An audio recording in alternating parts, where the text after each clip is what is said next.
അപ്പോൾ ഇന്ന് നമുക്ക് കുറച്ച് പറമ്പിലെ വിശേഷങ്ങൾ കണ്ടാലോ. അപ്പോൾ ഇന്ന് കുറച്ച് ചിക്കു പാകമായിട്ട് നിൽപ്പുണ്ടായിരുന്നു. അപ്പോൾ അതെടുക്കണം. അതേപോലെ തന്നെ നമ്മളുടെ കോവലിൽ നിറച്ച് കോവയ്ക്ക ഉണ്ടായിട്ടുണ്ട് കേട്ടോ. അപ്പോൾ കുറേ ദിവസങ്ങളായിട്ട് നമ്മളിത് എടുക്കുന്നില്ലായിരുന്നു. പക്ഷേ എൻ്റെ ഫേവററ്റ് ആയിട്ടുള്ളൊരു ഫ്രൂട്ടാണ് ചിക്കു. അതേപോലെ തന്നെ ഫേവററ്റ് വെജിറ്റബിൾ ഏതാണെന്ന് ചോദിച്ചാലും കോവയ്ക്ക എന്ന് പറയും കേട്ടോ. കാരണം പെട്ടെന്ന് ഓടിപ്പോയി ഇത് നമ്മൾ ഷോപ്പിൽ നിന്നൊന്നും മേടിക്കാത്തത് കൊണ്ട് തന്നെ ഉപ്പിലോ മഞ്ഞൾപ്പൊടിയിലോ വിനീഗറിലോ ഒന്നും ഇട്ട് വെക്കണ്ട.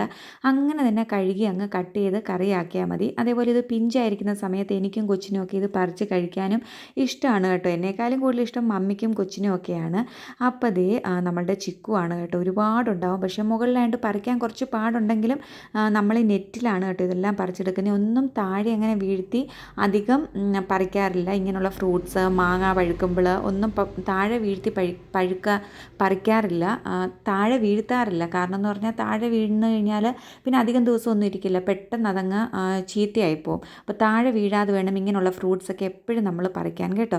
അപ്പോൾ ദേ കോവയ്ക്ക പറിക്കുന്നത് ഇതുപോലൊരു തോട്ടിയിട്ടാണ് കേട്ടോ. സാധാരണ ഞാൻ നമ്മുടെ ലാഡർ വെച്ചിട്ടായിരുന്നു പറിക്കുന്നത്. പക്ഷേ ഇന്ന് എനിക്ക് കുറച്ച് പുറത്ത് കൊണ്ട് അത്യാവശ്യങ്ങളൊക്കെ ഉള്ളതുകൊണ്ട് അത്യാവശ്യത്തിന് വേണ്ടത് ഇങ്ങനെ അങ്ങ് പറിച്ച് എടുക്കാമെന്ന് വിചാരിച്ചു കേട്ടോ. എൻ്റെ ഏറ്റവും ഫേവറേറ്റ് പച്ചക്കറി കോവയ്ക്കയാണ്. അതേപോലെ തന്നെ പൊട്ടറ്റോയും എനിക്ക് ഭയങ്കര ഇഷ്ടമാണ് കേട്ടോ. ഈ നമ്മളുടെ ഇവിടെയൊക്കെ ഭയങ്കര വിലയാണ് കേട്ടോ കോവയ്ക്കായ്ക്ക്. ഇതൊക്കെ ഓർഗാനിക് ഷോപ്പിൽ കുറേ ഇങ്ങനെ നട്ടുപിടിപ്പിച്ച് വളർത്തിയിട്ട് കോവയ്ക്ക കൊണ്ട് കൊടുക്കുകയാണെങ്കിൽ നല്ലൊരു വരുമാന മാർഗ്ഗവും കൂടാണ് കേട്ടോ ഈ കോവൽ കൃഷി.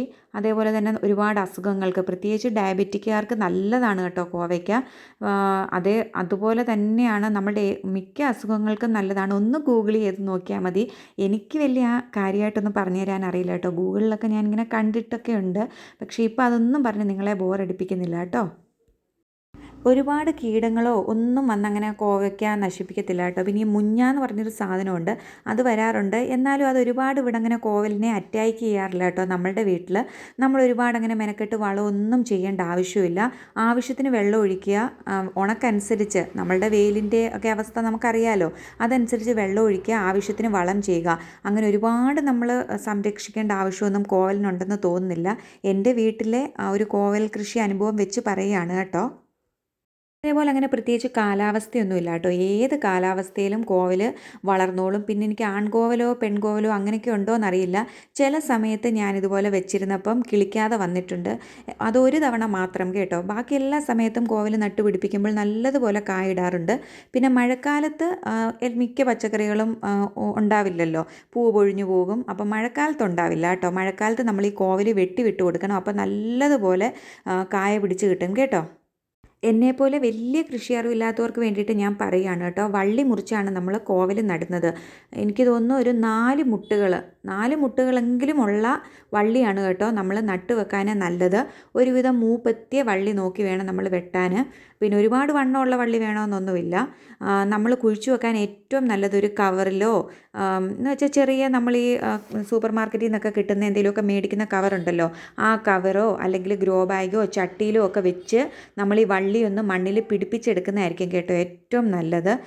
അല്ലാതെ വെറുതെ മണ്ണിൽ കുഴിച്ചു വെച്ചിട്ട് കാര്യമില്ല. നമ്മൾ വളം ചെയ്ത ആ മണ്ണിൽ, അതായത് എല്ലുപൊടി ഇടേണ്ട ആവശ്യമില്ല കേട്ടോ. നമ്മളിത് നട്ട് പിടിപ്പിക്കാൻ വേണ്ടി എല്ലുപൊടി ഇടേണ്ട. ചാണകപ്പൊടിയും ചാരവും മണ്ണും മാത്രം മതി. അത് മിക്സ് ചെയ്ത് നമ്മൾ ഈ വള്ളി ഒന്ന് മണ്ണിൽ പിടിപ്പിച്ചെടുക്കുക. എന്നിട്ട് നമ്മൾ സാധാരണ കവറൊക്കെ ആണെങ്കിൽ അത് അടി കട്ട് ചെയ്ത് നമ്മൾ മണ്ണിലേക്ക് ഇറക്കി വെച്ച് കൊടുത്താൽ മതി കേട്ടോ. എന്നിട്ട് നമ്മൾ ആവശ്യത്തിന് മാത്രം നനച്ചു കൊടുക്കുക കേട്ടോ. എന്നിട്ട് കോഴിക്കാഷ്ടമോ മുയലിൻ്റെയോ ആടിൻ്റെയോ പശുവിൻ്റെയോ ഗോമൂത്രമോ ചാണകമോ ഒക്കെ വളമായിട്ട് നമുക്ക് ഇട്ട് കൊടുക്കാം കേട്ടോ. ഇതൊന്നും കിട്ടുന്നില്ലെങ്കിൽ എല്ലാവർക്കും ഇപ്പം എന്താണെങ്കിലും ഈ വന്ന കാലത്ത് ആരുടെയും വീട്ടിലിങ്ങനെ പശു അങ്ങനെ കോഴി മൃഗങ്ങളോ ഒന്നുമില്ലല്ലോ. അപ്പം നമ്മൾ കടയിൽ നിന്ന് എല്ലുപൊടി കിട്ടും കേട്ടോ. എല്ലുപൊടി മേടിച്ച് വളം ചെയ്താലും മതി. നല്ലതുപോലെ കായ പിടിച്ച് കിട്ടിക്കോളും കേട്ടോ. ആവശ്യത്തിന് മാത്രം നനച്ചാൽ മതി. ഒരുപാട് വെള്ളമൊന്നും നമ്മൾ ഒഴിച്ചു കൊടുക്കണ്ട കേട്ടോ. പിന്നെ നമ്മൾ കുറേ കായൊക്കെ പിടിച്ച് കഴിഞ്ഞ് ഇടയ്ക്ക് ഇതിൻ്റെ ആ തണ്ടുകളൊക്കെ ഉണ്ടായി വന്ന തണ്ടുകളൊക്കെ ഇടയ്ക്ക് ഒന്ന് കട്ട് ചെയ്ത് കൊടുത്തു കഴിഞ്ഞാൽ കുറേ കൂടെ ഒക്കെ പന്തലിച്ച് നല്ലതുപോലെ കായ പിടിച്ച് കിട്ടും കേട്ടോ. ഇവിടെ നല്ലതുപോലെ ഏതായാലും ദൈവം അനുവദിച്ച് എൻ്റെ കുഞ്ഞുനാളിൽ തൊട്ടേ ഞാൻ കണ്ടു വളർന്ന ഒരു പച്ചക്കറി കൃഷിയാണ് കേട്ടോ ഈ കോവൽ. അതുകൊണ്ട് നമ്മളുടെ വീട്ടാവശ്യത്തിനും നമുക്ക് നാട്ടുകാർക്കും ഒക്കെ കൊടുക്കാൻ വേണ്ടി, അതായത് നമ്മളുടെ നെയ്ബേഴ്സിനൊക്കെ കൊടുക്കാൻ വേണ്ടി ഇഷ്ടം പോലെ കോവയ്ക്ക ഉണ്ടാകാറുണ്ട് കേട്ടോ. അതേപോലെ വള്ളി പടർന്ന് തുടങ്ങിക്കഴിഞ്ഞാൽ 1 മാസത്തിനുള്ളിലൊക്കെ പടർന്ന് പന്തലിച്ച് കായിടാൻ തുടങ്ങും. അപ്പോൾ ദേ നമ്മളുടെ വീട്ടിൽ ഈ കണ്ടതുപോലെ തന്നെ നമ്മളൊരു പന്തൽ സെറ്റപ്പ് ആക്കി കൊടുക്കണം കേട്ടോ.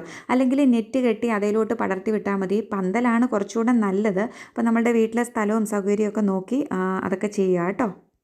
അപ്പോൾ ഇത്രയൊക്കെ ഉള്ളൂ എനിക്ക് പറയാൻ. പിന്നെ എന്താണ്, വള്ളി പൊട്ടാതെ വേണം നമ്മൾ കുഞ്ഞു തോട്ടിയും കൊണ്ടൊക്കെ പറിക്കുകയാണെങ്കിൽ വള്ളി പൊട്ടാതെ വേണം നമ്മൾ കോവയ്ക്ക പറിച്ചെടുക്കാൻ കേട്ടോ. അപ്പോൾ ഇത്രയൊക്കെ ഉള്ളൂ നമ്മളുടെ കോവയ്ക്ക വിശേഷവും ചിക്കു വിശേഷങ്ങളും കേട്ടോ.